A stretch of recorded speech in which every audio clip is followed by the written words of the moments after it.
Welcome to Gentech Q study channel. Friends, మీరు చూస్తున్నారు Gentech Q study channel. మన భారత రాజ్యాంగంలో ఎలక్షన్ కమిషన్ ఆఫ్ ఇండియా గురించి మనం తెలుసుకుందాము. ఈ ఎలక్షన్ కమిషన్ ఆఫ్ ఇండియా నుంచి ఏ ఎగ్జామ్ పాయింట్ ఆఫ్ వ్యూలో చూసుకున్నా మనకి 2 నుంచి 3 మార్కులు కంపల్సరిగా ఉండే అవకాశాలు అయితే ఉన్నాయి కనుక ఈ ఎలక్షన్ కమిషన్ ఆఫ్ ఇండియా నుంచి మనము 2-3 క్వశ్చన్లు ఎక్స్పెక్ట్ చేయొచ్చు. కాబట్టి ఖచ్చితంగా ఈరోజు మనము ఈ ఎలక్షన్ కమిషన్ ఆఫ్ ఇండియా గురించి తెలుసుకుందాము. ఈ ఎలక్షన్ కమిషన్ ఆఫ్ ఇండియాని షార్ట్ ఫామ్లో ఈసీఐ అని పిలుస్తాము. తెలుగులో దీన్ని ఎన్నికల సంఘం అని పిలుస్తాము. ఈసీఐ లేదా ఎన్నికల సంఘం అన్న రెండు ఒకటే. ఈ ఎలక్షన్ కమిషన్ ఆఫ్ ఇండియా అనేది ఫస్ట్ పాయింట్ ఏంటంటే స్వయం పాలక రాజ్యాంగ సంస్థ లేదా రాజ్యాంగబద్ధమైనటువంటి సంస్థ అని పిలుస్తాము. ఇది మన భారత రాజ్యాంగంలో భారతదేశంలో పొందుపరచబడినటువంటి ఎన్నికల ప్రక్రియను గురించి మనకి తెలియజేస్తుంది. అలాగే ఎలక్షన్ కమిషన్ ఆఫ్ ఇండియా అనేది ఎన్నికల ప్రక్రియను పర్యవేక్షిస్తుంది అనేది మనం ఇక్కడ చూడొచ్చు. అలాగే దీన్ని 1950 జనవరి 25న ఏర్పాటు చేయడం అయితే జరిగింది. మరి జనవరి 25ను మనం ఎన్నికల దినోత్సవంగా కూడా జరుపుకుంటున్నాం అనేది గుర్తుపెట్టుకోవాలి. ఈ క్వశ్చన్ అనేది చాలా సందర్భాల్లో చాలా ఎగ్జామ్ పాయింట్ ఆఫ్ వ్యూలో చూసుకుంటే ఎక్కువసార్లు అడిగినటువంటి క్వశ్చన్ ఏంటంటే జనవరి 25ను ఎన్నికల దినోత్సవంగా జరుపుకుంటాము అనేది ఖచ్చితంగా మనం గుర్తుపెట్టుకోవాలి. అలాగే భారత ఎన్నికల కమిషన్ వేటికి ఎన్నికలను నిర్వహిస్తుందయ్యా అంటే ప్రెసిడెంట్ నుంచి రాష్ట్ర శాసనసభ వరకు ఎన్నికల ప్రక్రియను నిర్వహిస్తుంది. ఇక్కడ మనము ఎలక్షన్ కమిషన్ ఆఫ్ ఇండియాకి అలాగే స్టేట్ ఎలక్షన్ కమిషన్ ఆఫ్ ఇండియాకి మనం ఇక్కడ గుర్తుపెట్టుకోవాల్సినటువంటి ఒక ముఖ్యమైనటువంటి పాయింట్ అయితే ఉంది. సో ఈసీఐ అంటే election commission of India, SEC అంటే స్టేట్ ఎలక్షన్ కమిషన్ అని పిలుస్తాము. సో ఎస్ఈసి అనేది ఓన్లీ గ్రామ పంచాయతీకి సంబంధించి అలాగే మున్సిపాలిటీ ఎన్నికలకు సంబంధించి మాత్రమే. అంటే నగర పంచాయతీకి గ్రామ పంచాయతీ వ్యవస్థకు ఎన్నికలు నిర్వహించేది మాత్రం ఎస్ఈసి. ఓన్లీ ఈసీఐ మిగతా వాటన్నిటికి కూడా ఎన్నికలు జరుపుతుంది. అంటే రాష్ట్రపతి నుంచి రాష్ట్ర శాసనసభ వరకు కూడా ఎన్నికలను నిర్వహించేది ఏంటయ్యా అంటే ఎలక్షన్ కమిషన్ ఆఫ్ ఇండియా. భారత రాజ్యాంగంలో 15వ భాగంలో ఆర్టికల్ 324 to 329లో పొందుపరచబడినటువంటి ఆర్టికల్స్ ఏవైతే ఉన్నాయో ఇవన్నీ ఎలక్షన్ కమిషన్ ఆఫ్ ఇండియా గురించి తెలియజేస్తాయి. అలాగే 6th పాయింట్ మనం ఇక్కడ స్క్రీన్ పైన చూస్తున్నాం చూడండి. భారత రాజ్యాంగంలోని ఆర్టికల్ 324 ప్రకారం ప్రతి పార్లమెంటుకు మరియు శాసనసభకు రాష్ట్రపతి మరియు భారత ఉపరాష్ట్రపతి కార్యాలయానికి పూర్తి ఎన్నికల ప్రక్రియను పర్యవేక్షిస్తుంది. అలాగే దిశాత్మక నియంత్రణను ఈసీఐ కలిగి ఉంటుంది అనేది మనం ఇక్కడ చూడొచ్చు. అలాగే ఆర్టికల్ 325 to 329 ఆర్టికల్స్ కూడా చూస్తే ఆర్టికల్ 324 అనేది మనకి ఎలక్షన్ కమిషన్ ఉంటుంది అని తెలియజేస్తుంది. ఆర్టికల్ 325 అనేది మనకి ఏం తెలియజేస్తుందయ్యా అంటే ప్రతి ఒక్కరూ కూడా ఓటు హక్కును అందించడానికి ఎలక్షన్ కమిషను ఉపయోగపడుతుంది. వాటిలో 5 వివక్షలను రద్దు చేస్తుంది అనేది కూడా ఆర్టికల్ 325 ద్వారా మనకు తెలియజేస్తుంది. అలాగే ఆర్టికల్ 326 ఏం తెలియజేస్తుంది అంటే ఓటు హక్కును కల్పించే బాధ్యతను ఏది తీసుకుంటుంది అంటే ఈసీఐ తీసుకుంటుంది. సో ఆర్టికల్ 326లో ఉన్నటువంటి అర్థం ఇది. అలాగే ఆర్టికల్ 327లో ఎలక్షన్ కమిషన్ ఆఫ్ ఇండియాకి సంబంధించి చట్టాలను రూపొందించే అధికారాన్ని పార్లమెంట్ కలిగి ఉంటుందని ఇక్కడ మనం చూడొచ్చు. అలాగే ఆర్టికల్ 328లో స్టేట్ ఎలక్షన్ కమిషన్కి సంబంధించి రాష్ట్ర నిర్మాణ శాఖ 328 ప్రకారము చట్టాలను చేస్తుందని చూడొచ్చు. అలాగే ఆర్టికల్ 329 అనేది వెరీ ఇంపార్టెంట్. ఆర్టికల్ 329 మనకేం తెలియజేస్తుందయ్యా అంటే supreme court election commission of India తీసుకునే నిర్ణయాలకు మరి జోక్యం చేసుకోకూడదు, అలాగే అడ్డు చెప్పరాదనేది ముఖ్యంగా మనం గమనించవచ్చు. ఇవన్నీ ఎలక్షన్ కమిషన్ ఆఫ్ ఇండియాకి సంబంధించినటువంటి ఆర్టికల్స్.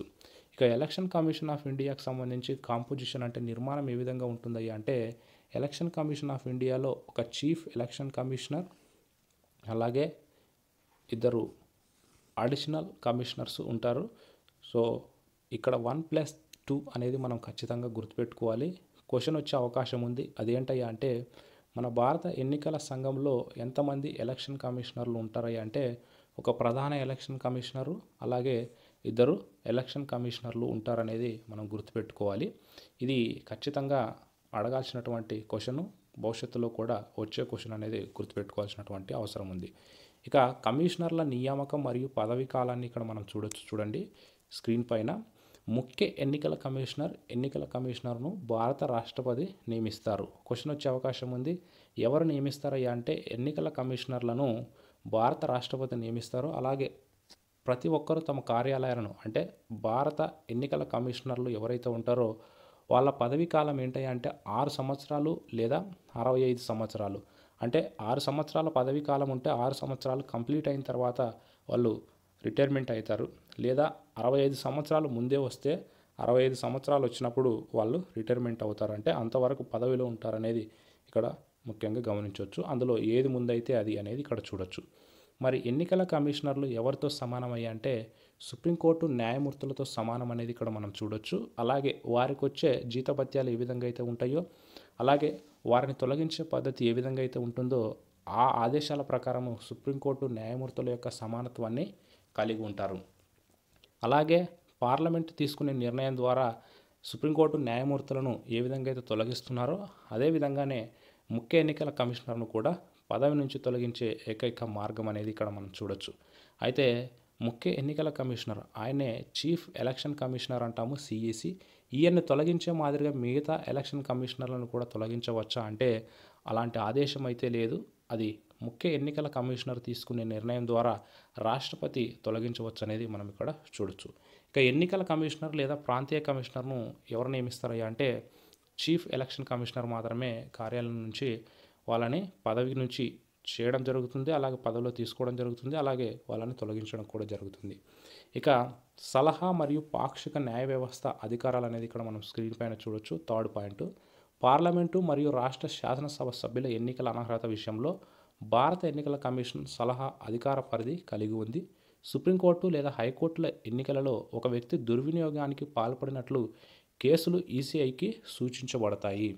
ఆ వ్యక్తి అనర్హతపై దాని అభిప్రాయం కోసము ఇటువంటి సందర్భాల్లో ఈసీఐ ఇచ్చిన తీర్పు అంతిమమైనది. అంటే సభ్యుల యొక్క అర్హత విషయంలో ఖచ్చితంగా ఎవరి నిర్ణయం తుది నిర్ణయం అయ్యా అంటే ఎలక్షన్ కమిషన్ ఆఫ్ ఇండియాది తుది నిర్ణయం. అలాగే అధికార పరిధి ప్రకారం భారత రాష్ట్రపతి లేదా గవర్నర్పై కూడా కట్టుబడి ఉంటుందనేది ఇక్కడ మనం చూడొచ్చు. ఇది ముఖ్యంగా అధికార పరిధి అలాగే కోర్టులు జోక్యం చేసుకోరాదు అనే విషయాన్ని ఇక్కడ ముఖ్యంగా గమనించవచ్చు. ఇక ఎన్నికల ఖర్చులను లెక్కించిన అభ్యర్థిని గడువులోగా మరియు చట్టం ప్రకారం నిషేధించే అధికారం కూడా భారత ఎన్నికల కమిషన్కి ఉంటుంది. ఎలక్షన్ కమిషన్ కూడా చట్టం ప్రకారం అనర్హత కాలం లేదా తొలగించవచ్చు లేదా ఆయన కాలాన్ని తగ్గించవచ్చు అనేది ఇక్కడ ముఖ్యంగా గమనించవచ్చు. ఇక పరిపాలనా అధికారాలు అంటే ఎలక్షన్ కమిషన్కి ఉన్నటువంటి పవర్స్ ఏంటయ్యా అంటే దేశంలో ఎన్నికల నియోజకవర్గాల ప్రాదేశిక ప్రాంతాలను కేటాయిస్తుంది. అలాగే ఓటర్ జాబితాలను నిర్వహించడం, సవరించడం, అర్హత గల ఓటర్లను నమోదు చేయడం, ఎన్నికల తేదీలు అలాగే షెడ్యూల్ తెలియజేయడం, నామినేషన్ పత్రాలను కూడా పరిశీలించడం, రాజకీయ పార్టీలకు గుర్తింపు ఇవ్వడం, వారికి ఎన్నికల చిహ్నాలను కేటాయించడం, అంటే ఎన్నికల గుర్తులను ఇచ్చేది ఏదయ్యా అంటే ఎలక్షన్ కమిషన్ ఆఫ్ ఇండియా. అలాగే ఎలక్షన్ కమిషన్ ఆఫ్ ఇండియాలో మరికొన్ని పదవులు కూడా ఉంటాయి. అవి ప్రత్యేకంగా మనం చూసుకుంటే ముఖ్య ఎన్నికల అధికారి, చీఫ్ ఎలక్షన్ ఆఫీసర్ అని పిలుస్తాం, district election officer, returning officer, అలాగే ఎన్నికల నమోదు అధికారి. సో భారత ఎన్నికల సంఘం యొక్క పాత్ర ఏ విధంగా ఉంటుందయ్యా అంటే ఎన్నికలను నిర్వహించడంలో ఈసీఐ కీలక పాత్ర పోషిస్తుంది. భారత ఎన్నికల సంఘం యొక్క ముఖ్యమైనటువంటి పాత్ర నిబంధనలు మరియు మోడల్ ప్రవర్తన నియమావళి అంటే ఎలక్షన్ కోడ్ అని పిలుస్తాం. ఎలక్షన్ కోడ్ ప్రకారంగా వీటినన్నిటిని కూడా రూల్స్ అండ్ రెగ్యులేషన్స్ని ఫాలో అవుతుంది. ఉచిత మరియు న్యాయమైన ఎన్నికలను నిర్వహించడం అలాగే నిర్ధారించడం, రాజకీయ పార్టీలు మరియు అభ్యర్థుల చర్యలు కార్యకలాపాలను పర్యవేక్షించే బాధ్యత కూడా ఎలక్షన్ కమిషన్కు ఉంటుంది. దీంట్లో ముఖ్యమైనటువంటి పాత్ర ఎలక్షన్ కమిషన్దే. ఇక భారత ఎన్నికల కమిషన్కు సంబంధించి ముఖ్యమైనటువంటి విధులు ఏంటయ్యా అంటే ఉచిత సహేతుకమైన ఎన్నికలకు ఈసీఐ బాధ్యత వహిస్తుంది. రాజకీయ పార్టీలు అభ్యర్థులు మోడల్ ప్రవర్తన నియమావళికి కట్టుబడి ఉంటారని నిర్ధారిస్తుంది. పార్టీలను నియంత్రిస్తుంది. ఎన్నికల్లో పోటీ చేయడానికి అర్హత ప్రకారం వాటిని నమోదు చేస్తుంది. అన్ని పార్టీలకు ప్రతి అభ్యర్థి ప్రచార వ్యయం యొక్క పరిమితిని ప్రతిబింబిస్తుంది. అలాగే రాజకీయ పార్టీలు వార్షిక నివేదికలను ఈసీఐకి సమర్పించడం కూడా తప్పనిసరి. రాజకీయ పార్టీలు క్రమం తప్పకుండా ఆడిట్ చేసినటువంటి ఆర్థిక నివేదికలను సమర్పిస్తాయని కూడా హామీ ఇస్తుంది. అలాగే ఇవి కాక కొన్ని ప్రధానమైనటువంటి విధులు కూడా ఎలక్షన్ కమిషన్కి ఉన్నాయి. అవేంటయ్యా అంటే పార్లమెంట్, రాష్ట్ర శాసనసభలకు ఎన్నికలను నిర్వహించడం, నియంత్రించడం, అలాగే సవరించడం, ఎన్నికలకు సాధారణ నియమాలను సరిచేయడం, ఓటర్ జాబితాలను సిద్ధం చేయడం, నియోజకవర్గాల ప్రాదేశిక పంపిణీని నిర్ణయించడం, ఈ విధుల్లో ఖచ్చితంగా ఏదో ఒక విధి నుంచి మనకు క్వశ్చన్ వచ్చే అవకాశం ఉంటుంది. రాజకీయ పార్టీలకు క్రెడిట్ ఇవ్వడం, రాజకీయ పార్టీలకు అభ్యర్థులకు ఎన్నికల చిహ్నాలను కేటాయించడం, ఇది చాలా సందర్భాల్లో అడిగినటువంటి క్వశ్చన్ అయితే ఉంది. పార్లమెంటు మరియు రాష్ట్ర శాసనసభలకు ఎన్నికలు తలెత్తేటప్పుడు ఏర్పడే సందేహాలను కూడా, వివాదాలను నిర్ణయం తీసుకునే ట్రిబ్యునల్ను కూడా నియమించే అధికారము ఎలక్షన్ కమిషన్కి ఉంటుంది. ఇక మోడల్ ప్రవర్తన నియమావళి విషయాన్ని మనం ఇక్కడ గుర్తుపెట్టుకోవాలి. అదేంటంటే ఎలక్షన్ కోడ్కు సంబంధించి 1971లో జరిగినటువంటి 5వ సార్వత్రిక ఎన్నికల సమయంలో రాజకీయ పార్టీల కోసం ఈసీ మొదట ఒక ప్రవర్తన నియమావళిని జారీ చేసింది. ఇది ప్రతి సాధారణ ఎన్నికల సమయంలో సవరించుకుంటూ వస్తున్నటువంటి సందర్భాలు మనకు కనిపిస్తాయి. అలాగే కమిషన్ ఎన్నికలు ప్రకటించినప్పటి నుంచి మంత్రులు కానీ లేదంటే ఇతర ఎమ్మెల్యేలు, ఎమ్మెల్సీలు కానీ ఆర్థిక మంజూరును ప్రకటించలేరు, రహదారుల నిర్మాణానికి వాగ్దానాలు చేయలేరు, ప్రభుత్వ మరియు ప్రభుత్వ సంస్థల్లో ఏదైనా నియామకాలను అమలు చేయవచ్చని కోడ్ క్రింద ఒక నిబంధన చేయబడింది. అధికార పార్టీకి అనుకూలంగా ఓటర్లను ప్రభావితం చేయడం కూడా ఇది ఎన్నికల కోడ్కు సంబంధించి ముఖ్యమైనటువంటి విధులు. అలాగే రాజకీయ పార్టీలు ఎన్నికల ప్రవర్తన నియమాలను ఒకవేళ అంగీకరించినప్పటికీ దాని ఉల్లంఘన విషయంలో కేసులు పెరుగుతున్నటువంటి సందర్భంలో కూడా ఆ ఎన్నికల సమయంలో అధికారంలో ఉన్నటువంటి పార్టీ తన అభ్యర్థుల ఎన్నికల అవకాశాలను మరింత పెంచడానికి అధికారిక యంత్రాంగాన్ని కూడా దుర్వినియోగం చేసుకోకుండా, దుర్వినియోగం చేస్తే వాటిపైన చర్యలు తీసుకునే అవకాశాన్ని కూడా ఎలక్షన్ కమిషన్ కలిగి ఉంటుంది. అలాగే అధికారిక యంత్రాల దుర్వినియోగం, అధికారిక సంబంధించినటువంటి మాస్ మీడియాని దుర్వినియోగం చేయడం, అలాగే రాజకీయ వార్తల పక్షపాత కవరేజ్, వారి విజయాలకు సంబంధించి ప్రచారం, మిగతా రవాణా సౌకర్యాలకు సంబంధించినటువంటి వాహనాలను వాడుకోవడం, వీటన్నిటినీ కూడా మనం ఎలక్షన్ కమిషన్ ఆఫ్ ఇండియా నిర్వహిస్తున్నటువంటి దుర్వినియోగపరుస్తున్నటువంటి వాటన్నిటిని కూడా కాపాడే ఒక రాజ్యాంగబద్ధమైనటువంటి సంస్థ అనేది మనం ఇక్కడ గుర్తుపెట్టుకోవాలి. అయితే ఈ సందర్భంలో 1989లో మనం చూసుకుంటే 1989లో మనకి ఒక ఎలక్షన్ కమిషనర్ మాత్రమే ఉండేవారు అనేది గుర్తుపెట్టుకోవాలి. ఇది రాజీవ్ గాంధీ ప్రభుత్వం వచ్చిన తర్వాత 1989లో రాజీవ్ గాంధీ ప్రభుత్వము 3 ఎలక్షన్ కమిషనర్లని చేయడం జరిగింది. అంటే 89లో ఒకరుగా ఉన్నటువంటి సందర్భంలో 89లో కొత్త చట్టాన్ని తీసుకొని వచ్చారు. అదేంటంటే 3 ఎలక్షన్ కమిషనర్లు ఉన్నారు.